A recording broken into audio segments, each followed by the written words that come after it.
l'amour triomphe toujours. Walking Lord, je marche dans son amour. Walking Lord, marche dans l'amour. Oui, je veux marcher chaque jour dans ton amour, car la miséricorde triomphe du jugement, triomphe de l'amour. Oui, l'amour triomphe encore. Walking Lord, je marche dans l'amour, quel que soit le poids du blessure, l'amour triomphe toujours. Walking Lord, je marche dans son amour.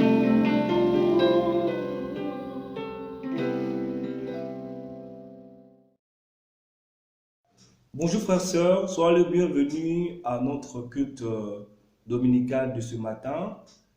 Sans plus tarder, nous avons un livre à lire. Nous sommes dans le livre de Psaume 150. On va commencer du premier verset. Louez l'Éternel, louez Dieu dans son sanctuaire, louez-les dans l'étendue où éclate sa puissance, louez-les pour ses hauts faits, louez-les pour sa grandeur infinie, louez-les au son du corps, louez-les au son du luth et de la cithare, louez-les avec les danses et au son des tambourins, louez-les avec la lyre et avec la flûte, louez-les par les cymbales bien retentissantes, louez-les par les cymbales résonnantes avec éclat, et tout ce qui vit loue donc l'Éternel. Louez l'Éternel. Adonai, le maître des temps, le maître des circonstances, Yahweh Dieu mon roi. Seigneur, ce matin, Seigneur, nous venons encore devant ton trône pour te dire un grand merci. Merci pour ta grâce. Merci pour tes bontés encore. Tu renouvelles chaque matin notre vie, Yahweh. Seigneur, si aujourd'hui encore, ce matin, nous sommes en vie, ce n'est que par ta grâce. Ce n'est que par ta bonté, Yahweh Dieu mon roi. Parce que dormir, c'est réveiller, c'est mouvoir. Ce n'est pas une habitude, mais c'est une grâce, Yahweh. Car il y a beaucoup n'ont pas pu même, Yahweh, se réveiller ce matin. Mais par ta bonté, par ta grâce, Yahweh Dieu mon roi, tu nous as fait réveiller ce matin, Seigneur. Voilà pourquoi nous t'en sommes vraiment reconnaissants ce matin, Seigneur. Nous te disons un grand merci, Seigneur. Seigneur, étant que mais Yahweh Dieu mon roi, nous avons outragé ta parole. Nous avons désobéi à ta parole d'une manière à une autre. Voilà pourquoi nous te demandons que tu puisses nous pardonner. Parce que tu es le seul vrai Dieu qui pardonne. Tu as dit dans la Bible, si même nos péchés sont rouges comme la cramoisie, tu vas les rendre blancs comme la neige. Voilà pourquoi, Seigneur de grâce, nous te demandons, Seigneur, que tu puisses nous pardonner. Purifie notre cœur, sanctifie notre être, afin que nous puissions être agréables au devant de toi. Ce matin, Seigneur, je prie au Dieu pour notre culte de ce matin, Seigneur. Tous les intervenants, Papa, que tu puisses les utiliser, Yahweh Dieu mon roi. Afin que Yahweh Dieu mon roi, notre culte, Yahweh puisse t'honorer aussi, Seigneur. Papa, lorsqu'on va finir ce culte, nous ne manquerons jamais de te dire merci. Béni soit ton nom, honoré sois-tu pour le Dieu merveilleux que tu es. Au nom de ton Fils qui est mort sur la croix, nous avons ainsi prié. Amen. Bonjour frères et sœurs, c'est Max Laplanche avec vous pour les annonces et bienvenue encore à notre culte du 2 août. C'est encore une joie, c'est un honneur, c'est un privilège d'être avec vous, de pouvoir entrer dans vos vies, entrer dans vos salons et de partager la parole avec chacun de nous et d'avoir notre culte virtuel. Ça fait plusieurs mois que nous les avons et nous sommes très contents de votre fidélité et des encouragements que vous nous envoyez après chacun des cultes. Donc, tout de suite, je vais passer aux annonces. Je veux d'abord remercier la chorale pour les chants qu'ils ont déjà fait. Merci à notre frère Jonathan Wele pour la prière d'ouverture. Et tout de suite après les annonces, je vais faire le repas du Seigneur et la collecte sera faite par notre frère Daddy. Et le message du jour sera fait par notre évangéliste et pasteur Moses. Ensuite, nous aurons, je reviendrai pour le rappel des annonces et Jonathan reviendra aussi pour la prière de clôture. Donc, on y va, allons-y. Alors, nous avons les demandes de prière. Nous allons prier pour la RDC. Nous allons prier pour la pandémie du COVID-19 et pour le personnel soignant des hôpitaux qui sont la première ligne de défense contre le COVID-19. Nous avons quelques malades parmi nous que nous allons prier pour eux, qui sont sur cette liste. On va revenir sur leur nom pour prier pour eux individuellement. Et puis, c'est ça, on y va. Alors, grand Dieu Tout-Puissant, nous te remercions pour ta bonté, ta fidélité envers nous. Nous te remercions pour le fait que tu prennes soin de nous et que tu nous aides tous les jours à traverser la vie.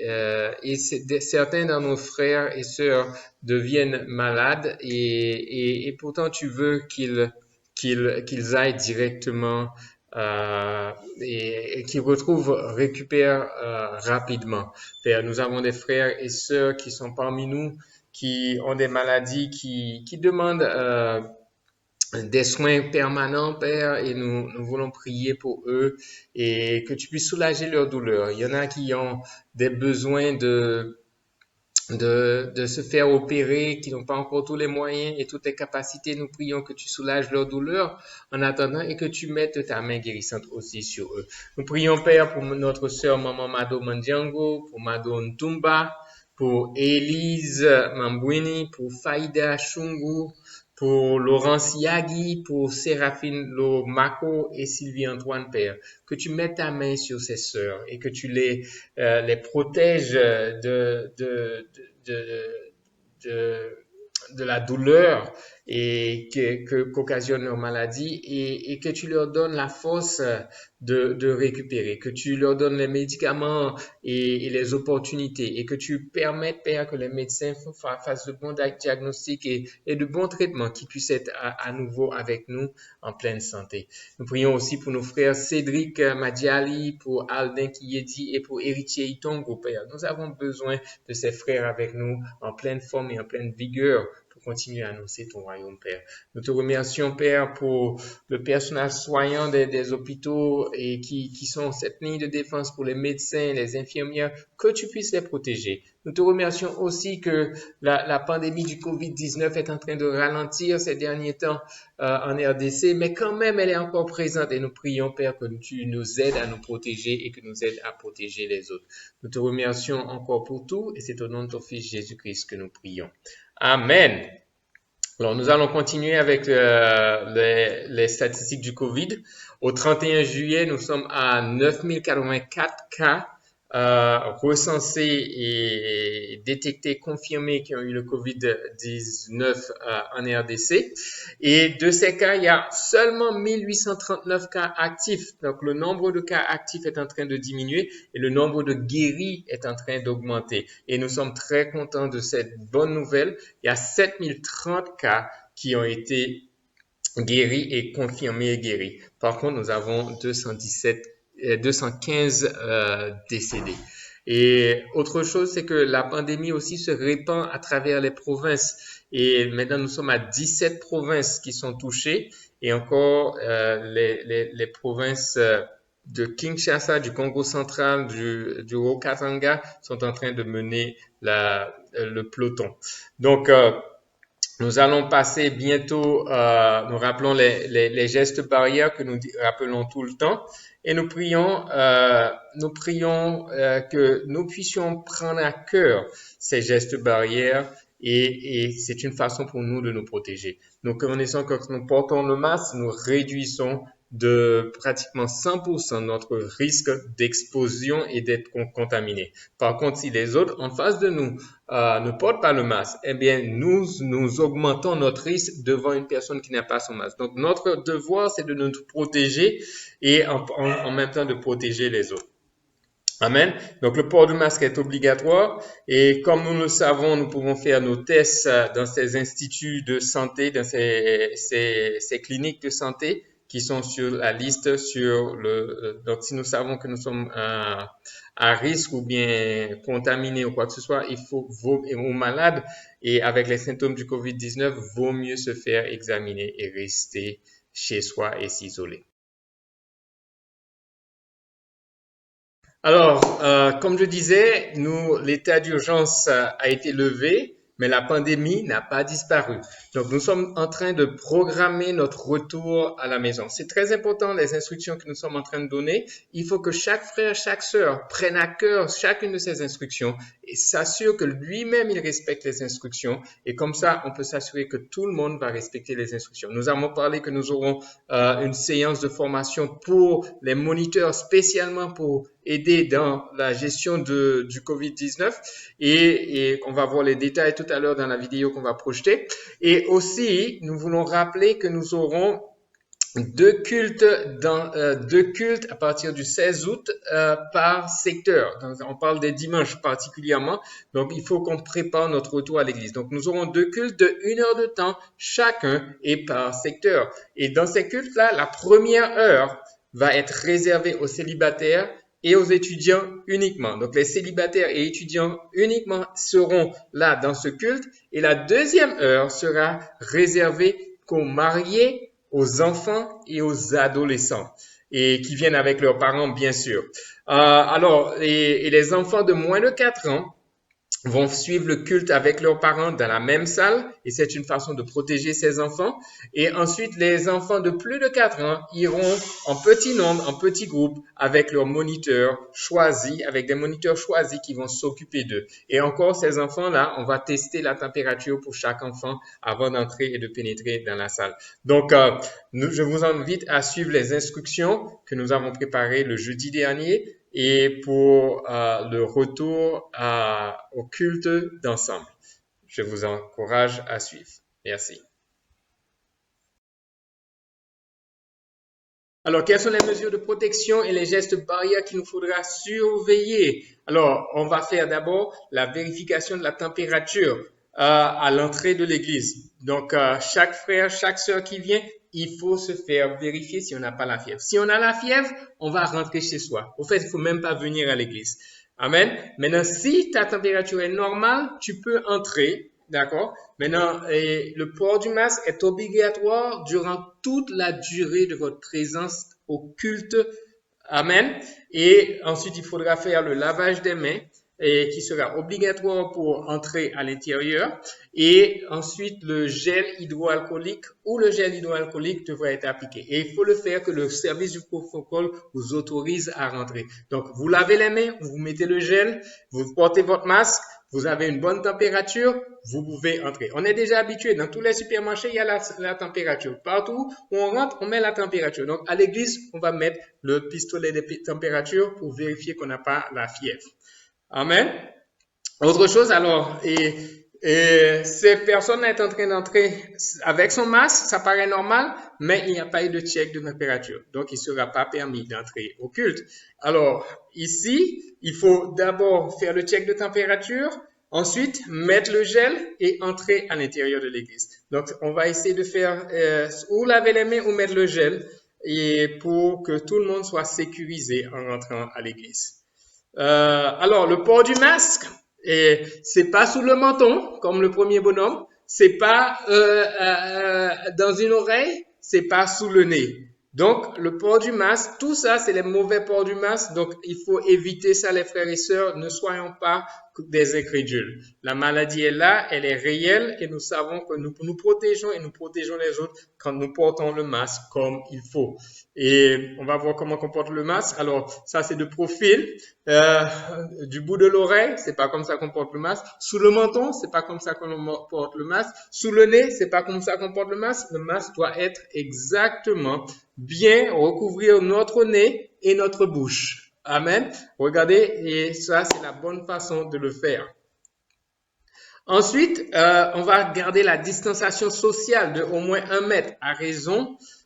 Et c'est une façon de réduire l'effectif. Donc, plus on est concentré, plus on a des chances de se contaminer. Donc, on va faire une distanciation de au moins 1 mètre. Et la raison pourquoi nous avons 2 cultes, c'est que les célibataires sont moins nombreux et tout seuls, et au lieu d'être en même temps avec les mariés. Donc, les mariés aussi sont moins nombreux, mais on peut s'éparpiller dans la salle. Donc, nos chaises seront distancées aussi. Donc, il y aura une quantité de chaises minimale dans la salle pour s'assurer au maximum, pour s'assurer qu'il y a une bonne distanciation sociale. On va désinfecter les chaises avant et après les cultes. Comme ça, ceux qui viennent après auront l'assurance que c'est bien désinfecté. Ensuite, la gestion des micros. Le micro, on va avoir des étuis individuels pour chaque intervenant et qui va venir avec son étui et enlever son étui quand il a terminé. D'accord? Les intervenants et les chanteurs vont parler et chanter à travers leur masque. Amen. Donc, et on ne veut pas envoyer ni propulser des germes à d'autres personnes à distance. Qu'est-ce qu'il y a d'autre? Alors, la distanciation sociale. Donc, on va éviter de se croiser. On va éviter de se toucher ici, comme on a vu ici sur l'écran. D'accord? Et on reste à distance les uns avec les autres. Alors, la bonne façon, c'est qu'on s'assied à distance et on garde une distance entre nous. D'accord? Donc, on s'assied ou bien derrière quelqu'un ou bien au moins à 1 mètre et demi de la personne. Alors, et la bonne façon de faire l'accolade, c'est en se baissant comme ça, en se saluant comme les Japonais, d'accord? Et on évite de se toucher, de se serrer la main, de s'accolader et de se faire tout ça. Amen? Alors, d'autres recommandations, le pain du repas du Seigneur sera individuellement emballé. Amen. Et la communion fraternelle doit se faire avec la distance sociale. Après l'église, on sort à l'extérieur et on fait la communion fraternelle. Donc, on évite de rester dans des salles fermées pour la communion fraternelle. Donc, pas d'accolade, pas de poignée de main, d'accord? Et pas d'offense aussi. Si un frère ou une sœur ne veut pas te faire l'accolade, il faut comprendre, il faut lui donner son espace et garder notre espace et notre distance sociale. Donc, aimons-nous les uns les autres et protégeons-nous les uns les autres.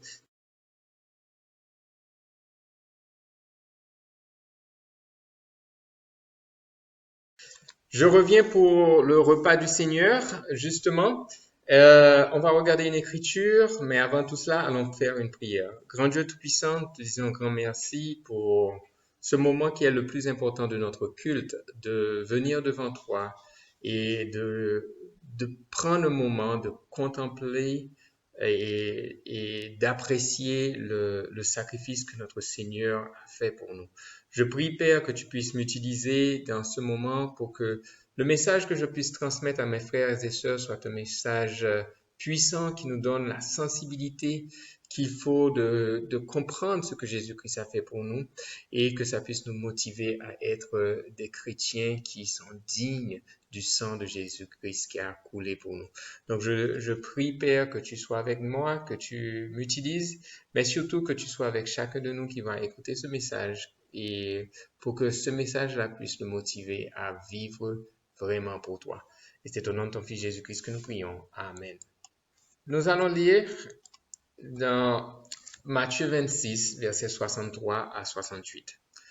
Jésus garda le silence et le souverain sacrificateur, prenant la parole, lui dit, « Je t'adjure par le Dieu vivant de nous dire si tu es le Christ, le Fils de Dieu. » Jésus lui répondit, « Tu l'as dit.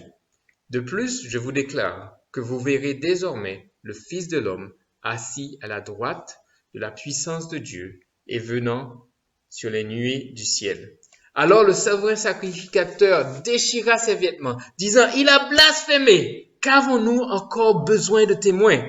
Voici, venez de l'entendre, son blasphème. Que vous en semble? » Ils répondirent, « Il mérite la mort. » Et là-dessus, ils lui crachèrent au visage. Ils lui donnèrent des coups de poing. Ils lui donnèrent des soufflets en disant, « Christ, prophétise, dis-nous qui t'a frappé. » C'est que quand nous regardons ce passage et que nous vivons ce qui a dû se passer, des fois on peut regarder ce passage avec distance et on peut regarder ce passage avec sympathie et empathie.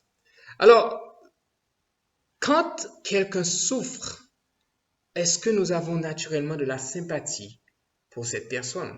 Est-ce que nous avons de l'empathie aussi pour cette personne? De la sympathie, c'est que nous souffrons aussi avec elle. Mais de l'empathie, c'est sentir sa douleur et sentir sa souffrance. Des fois, vis-à-vis de Christ, certains d'entre nous n'ont pas de sympathie ni d'empathie. Et ça nous fait très mal. Quand quelqu'un n'est pas capable de regarder le message de la croix et regarder la souffrance de Christ et se mettre à distance vis-à-vis de cette souffrance, nous faisons exactement comme ceux qui étaient en train de lui donner les soufflets et de lui donner les coups de poing et de lui cracher au visage. Et quand je regarde cette image-là, et quand je lis et que je rentre en profondeur, je veux pas être simplement un spectateur comme dans un écran de télévision ou bien comme un spectateur dans une salle de théâtre et je vois cette souffrance et puis je dis bon, après ça c'est fini, je vais rentrer à la maison. Et le moment que nous passons ensemble pour prendre le repas et le vin, c'est le moment de commémoration de sa vie et de sa mort. Mais quand nous regardons ça, ses souffrances physiques, ses souffrances émotionnelles, et toutes ces souffrances-là qu'il a dû endurer, mais il l'a fait pour nous. Et que nous sommes en train de voir ça, et que ça ne nous touche pas, et ça ne nous fait pas avoir une haine pour le péché, nous sommes exactement ceux qui le souffletons, qui lui donnons les soufflets, qui lui donnons les coups de poing, qui lui crachons au visage.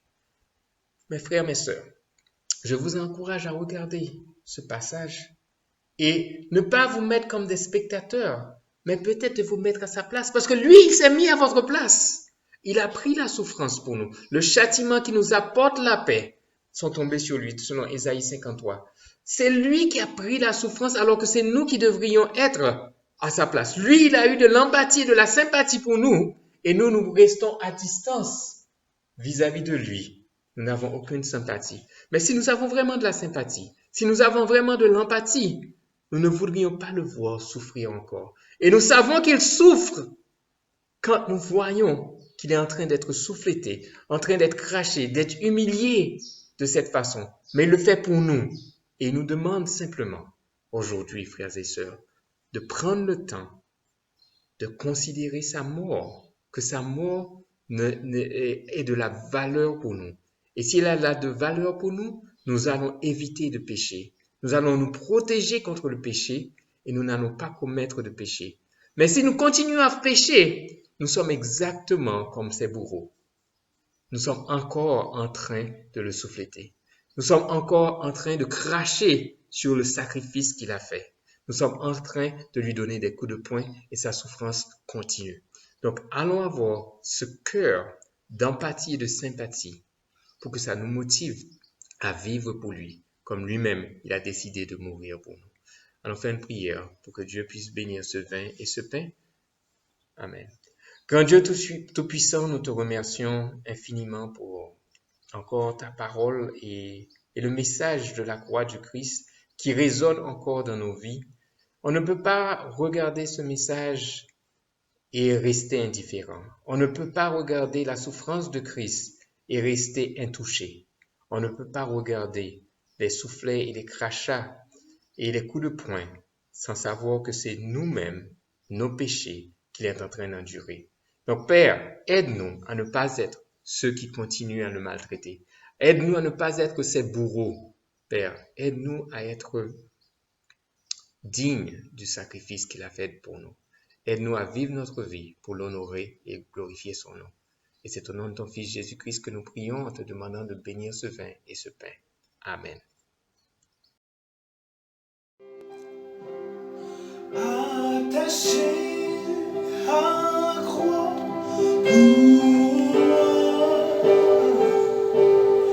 attaché à la croix,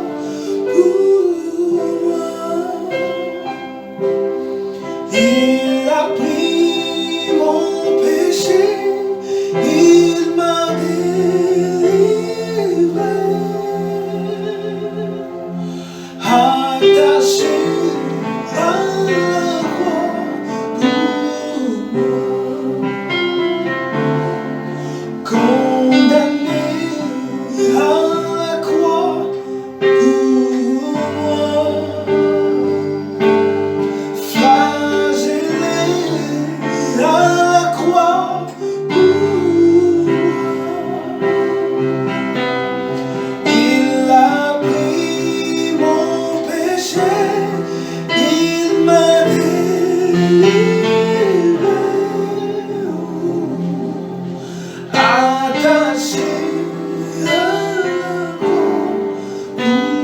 Voici la bonne nouvelle. Jésus-Christ est Seigneur. Alléluia. Il est sorti du tombeau. Christ est vainqueur. Tous genoux fléchira, yes. Toute langue confessera que Jésus Christ est Seigneur. Encore une fois, vas-y, annonce la bonne nouvelle. Jésus-Christ, my Lord, est Seigneur, yes. Il est sorti du tombeau, Christ est vivant, yeah. Tout genou fléchira, toute langue confessera ce Jésus Christ est Seigneur.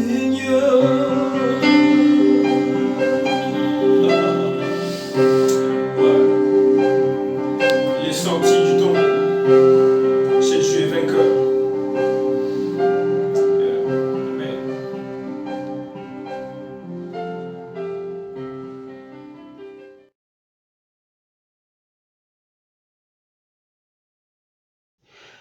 Bonjour frères et sœurs, nous sommes arrivés au moment de la collecte. Nous allons lire un passage dans la Bible, Proverbe 3, 9 à 10. Honore l'Éternel en lui donnant une part de tes biens et en lui offrant les prémices de tous tes revenus. Alors tes greniers regorgeront de nourriture et tes cuves déborderont de vin. Ce matin, la Bible nous appelle à pouvoir honorer le Seigneur à travers nos dons. La première des choses que nous avons besoin de comprendre est que tout ce que nous avons comme bien nous vient de Dieu. Honorer Dieu, c'est lui rendre honneur et respect, c'est lui témoigner notre estime et notre considération. Dieu qui est le maître de toutes choses aime nous voir penser à lui en lui donnant une part de nos revenus. Ce que nous donnons à Dieu, nous le faisons pour participer à l'édification ou au fonctionnement de son œuvre, de sa maison qui est l'Église. Ça peut être la collecte normale, la collecte spéciale ou encore la collecte des pauvres. Lorsque nous prenons à cœur chacune de ces collectes, nous sommes en train de témoigner notre estime et notre respect à l'endroit de ces dieux qui nous appellent à contribuer pour son œuvre. Comme nous l'avons vu, l'œuvre de Dieu c'est aussi penser aux pauvres, d'où l'intérêt que nous devons donner à cette collecte. Dans ce passage, frères et sœurs, la Bible nous parle aussi de la qualité de notre collecte. Non seulement nous sommes appelés à être réguliers et ponctuels avec nos différentes collectes, mais aussi nous devons tenir compte de la qualité de ce que nous donnons à Dieu. La Bible parle des prémices, c'est-à-dire les meilleures parts de nos revenus. Ce matin, Dieu nous appelle à pouvoir l'honorer en mettant de l'ordre dans notre manière de donner pour que son œuvre puisse aller de l'avant. C'est vrai que cela ne peut pas rester sans résultat. Le verset 10 est clair là-dessus.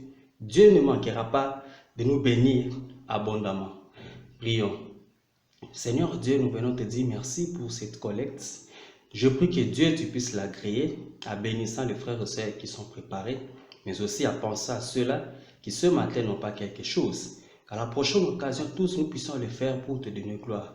Sois le Dieu, Papa, qui va aussi nous accompagner, Seigneur, car c'est sur toi que nous mettons toute notre confiance. Nous te bénissons et te prions. Au nom de Jésus, Amen. Ton amour, ta présence dans ma vie. Ton amour, ta présence dans ma vie. Oui, je veux t'adorer de tout mon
Bonjour frères et sœurs, merci de nous recevoir chez vous à la maison ce matin.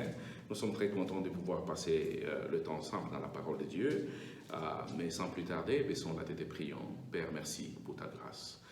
Merci pour Jésus, merci pour le privilège que tu nous donnes d'être dans la Bible ce matin, d'être avec toi Seigneur. Père, nous avons hâte d'entendre ce que tu vas nous dire. Père, nous avons soif de ta volonté, nous avons soif de toi-même, Père. Console-nous et fortifie-nous. Tu connais nos problèmes et nos difficultés, Seigneur. Tu nous connais mieux que n'importe quelle personne. Le seul désir ce matin, c'est de t'entendre nous parler du fond de nos cœurs pour le changement de nos vies. Nous voulons vraiment t'appartenir. Et merci pour le Saint-Esprit que tu nous as accordé au baptême, Seigneur. Nous voulons que c'est le Saint-Esprit de Dieu. Nous voulons lui donner la place, la possibilité dans nos cœurs de travailler avec nous et de nous encourager et de nous aider vraiment à te ressembler. Merci pour tout. C'est dans le nom puissant précieux Sauveur Jésus-Christ que j'en suis prié. Amen. Alors, nous allons sans plus tarder lire le passage biblique. Le texte de ce matin, nous sommes dans le livre L'Évangile selon Jean, nous sommes au chapitre 14, verset 26 qui nous dit ceci. Chapitre 14, verset 26 dit « Mais le Consolateur, l'Esprit Saint que le Père enverra à mon nom, lui vous enseignerez toutes ces choses et vous rappellera toutes les choses que je vous ai dites. » Ça, c'est incroyable. Et notre verset, notre passage, c'est dans le livre des Actes des Apôtres, chapitre 1er, verset 8, qui dit ceci. Nous dit ceci, frères et sœurs, la Bible nous dit, Actes chapitre 1er, verset 8. « Mais vous recevrez la puissance, le Saint-Esprit venant sur vous, et vous serez mes témoins à Jérusalem, dans toute la Judée et la Samarie, jusqu'aux extrémités de la terre. » Frères et sœurs, voilà un peu le passage que nous allons, les deux passages que nous allons pouvoir discuter et partager ensemble. Mais le point qui nous revient ici, c'est le Saint-Esprit. Dans les deux passages, nous avons le Saint-Esprit. Mais il n'y a pas mieux que le livre des Actes des Apôtres pour nous parler du Saint-Esprit. Et surtout dans la vie des disciples au premier siècle. Et nous avons choisi le livre des Actes des Apôtres comme le livre que nous allons étudier pendant tout le mois d'août. C'est parce que simplement la puissance de Dieu était manifeste dans la vie des disciples au premier siècle. C'est vrai, ils ont traversé des moments difficiles, il y a eu des persécutions, il y a eu des moments durs dans leur foi en tant que chrétiens, un peu comme nous sommes en train de traverser des moments aussi difficiles maintenant.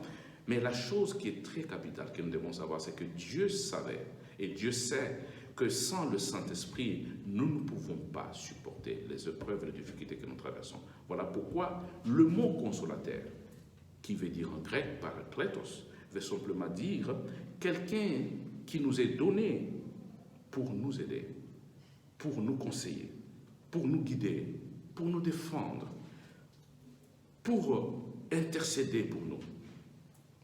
Vous voyez ce que le Saint-Esprit peut faire. Mais malheureusement, beaucoup de personnes vivent comme si le Saint-Esprit n'est pas là. Beaucoup vivent comme le Saint-Esprit n'existe pas. Mais parfois, frères et sœurs, ce que nous faisons, c'est que nous l'attristons. Parfois, nous l'éteignons. Mais la Bible nous dit que nous devons le laisser travailler dans notre vie. Nous devons vivifier le Saint-Esprit. Nous devons laisser la place au Saint-Esprit de jouer sa mission, de jouer son rôle pour nous permettre d'atteindre le but que le Seigneur nous a assigné. Et c'est vrai, nous avons tous des objectifs. Dieu ne nous a pas sauvés pour rien. Dieu nous a sauvés pour réaliser un certain nombre de choses. Mais ces choses-là, Dieu sachant que nous sommes limités, Dieu sachant que nous ne pouvons pas le faire seuls.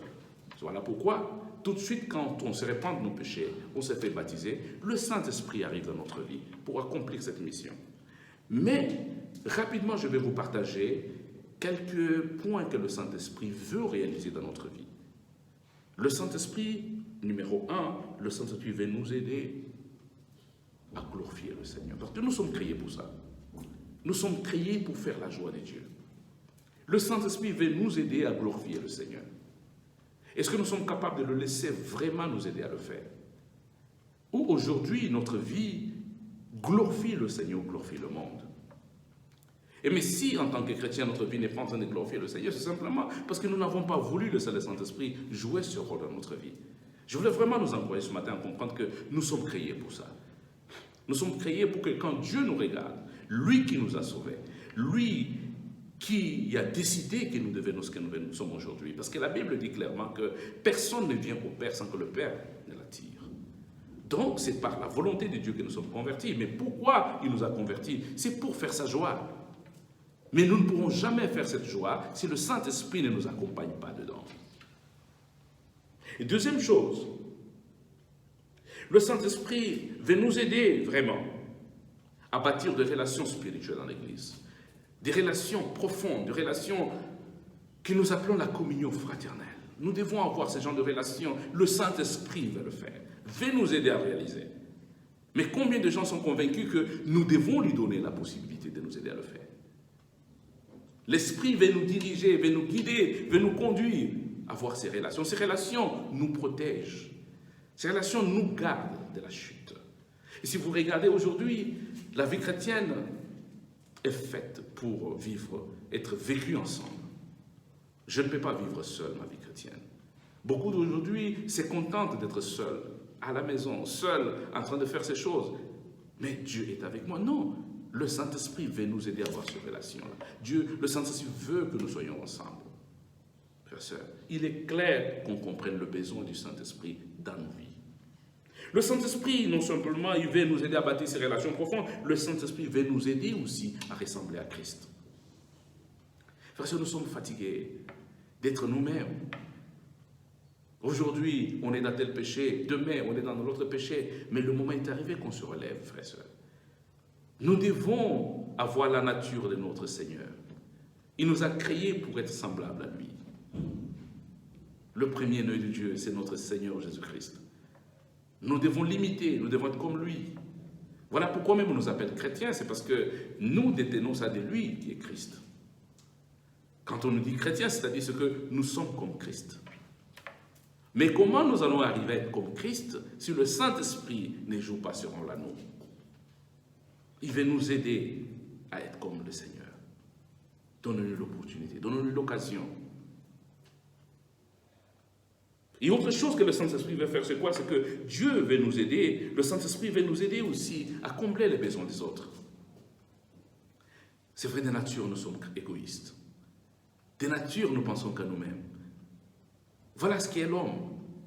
Mais Dieu connaissant cela, il veut nous sortir de cette attitude. Dieu veut que nous soyons capables de comprendre que je dois aider mes frères et sœurs, je dois aider les autres.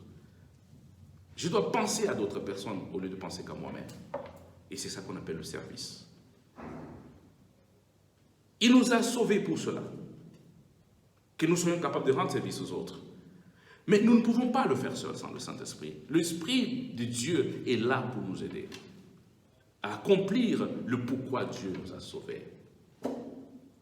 Aider les autres dans les difficultés. Les difficultés peuvent être d'ordre matériel, ça peut être d'ordre spirituel. Dieu est là pour ça. Je ne peux pas voir mon frère dans les difficultés spirituelles en train de mourir dans la foi et ne pas venir au secours de lui. Ne pas le venir au secours. C'est ça que le Seigneur nous demande de faire. Et c'est vrai, le Saint-Esprit veut aussi enfin nous aider à porter du fruit. Nous ne pouvons pas porter du fruit seuls. Peut-être, beaucoup de personnes ne comprennent pas ça encore, de voir que la Bible dit que vous ne pouvez jamais porter des fruits si vous ne demeurez pas attachés à moi. Mais c'est vrai, le Saint-Esprit de Dieu, c'est ça son rôle. Il veut nous aider à porter du fruit. Il veut nous aider à aider les autres à avoir une relation avec Dieu. Mais pourquoi? Parce que c'est une grande bataille. Pendant que nous cherchons à sauver les gens de la puissance du ténèbre, pendant que nous cherchons à arracher les gens du feu, le diable veut le garder captif. Mais le Seigneur veut que ces gens soient libérés et que ces gens viennent à lui. Mais le Saint-Esprit veut nous aider à le faire. C'est lui qui touche le cœur, c'est lui qui convainc du péché. Est-ce que nous n'avons jamais vu, en train d'étudier la Bible, partager la foi avec les gens, nous avons l'impression que les gens ne sont pas en train de nous saisir. Mais c'est le moment d'inviter le Saint-Esprit. Parce que c'est lui qui sait convaincre.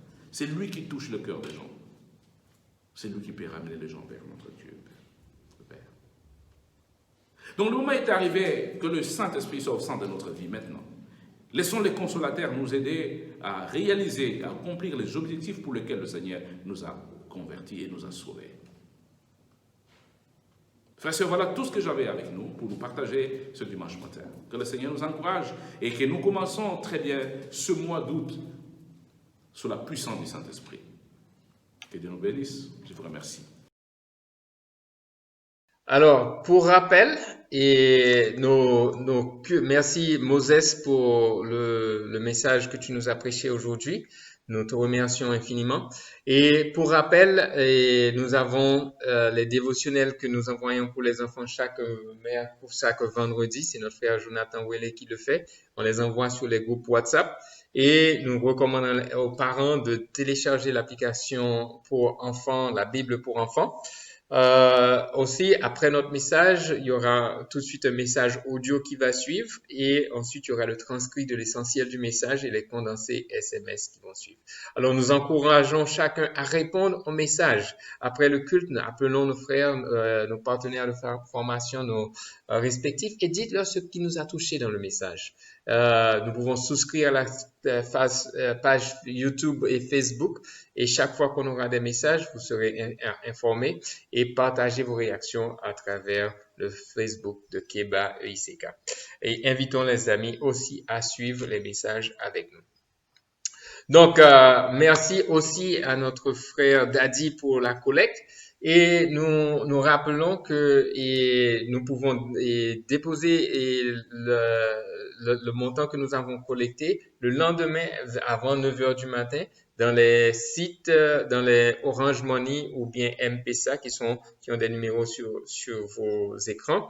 Et rappelons qu'il faut préciser aux administrateurs si le montant que nous envoyons, c'est pour la collecte normale, la collecte spéciale ou pour les nécessiteux. Et nous rappelons que nous avons déjà débuté notre collecte spéciale depuis le 5 juillet, ça fait presque un mois. Et certains d'entre nous sont déjà en train de donner et on encourage chacun à continuer à donner. On a jusqu'au 6 décembre pour terminer, donc à chacun d'apporter une petite quantité et chaque fois jusqu'à ce qu'on épuise notre collecte spéciale. Alors, sur ce, je vous dis bon dimanche et à tous, nous remercions la chorale, nous remercions tous les intervenants et l'équipe technique qui est derrière tout ça. Et merci à chacun de vous chez vous d'avoir pris part à notre culte d'adoration. Que Dieu nous bénisse. Et tout de suite, nous allons passer la parole à Jonathan qui va clôturer notre culte. Amen. Bon dimanche à vous et à bientôt et à jeudi. Frères et sœurs, nous sommes à la fin de notre culte de ce dimanche 10 août. On va prier pour la clôture. Père de gloire, Seigneur de grâce, nous te bénissons encore, nous te rendons grâce pour ta parole encore ce matin, Seigneur. Seigneur, tu nous as parlé comme un père parle à ses fils. Si tu nous as parlé encore ce matin, c'est parce que tu as vu un besoin en nous, Seigneur. Tu veux que nous puissions changer. Tu veux que nous puissions se transformer selon ce que tu veux que nous puissions être, Yahweh. Seigneur, merci pour ta parole, Seigneur. Aide-nous à le mettre en pratique, Seigneur. Aide-nous à être des pratiquants de ta parole, pas des auditeurs oubliés, Yahweh, Dieu mon roi. Merci pour la collecte. Merci pour le repas du Seigneur. Merci pour les annonces encore, Seigneur. Seigneur, au début de notre culte, Yahweh, nous t'avons, Seigneur, dédié ce qui est en tes bonnes mains. Voilà, nous sommes à la fin de notre culte, Yahweh, Dieu mon roi. Nous te disons un grand merci pour tout. Au nom de ton Fils qui est mort sur la croix, nous avons ainsi prié. Amen.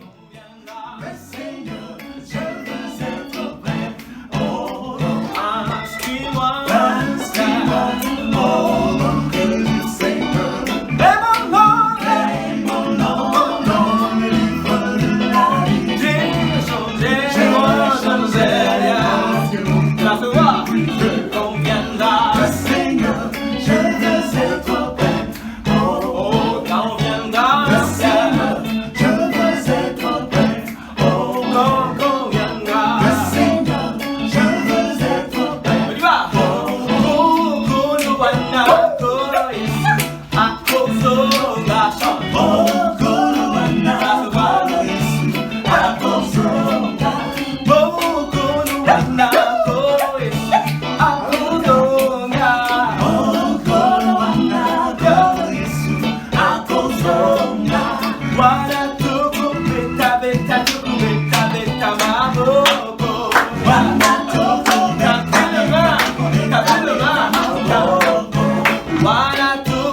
yemba yemba tuku yemba yemba na baonge. Wana tuku yemba yemba tuku yemba yemba na baonge.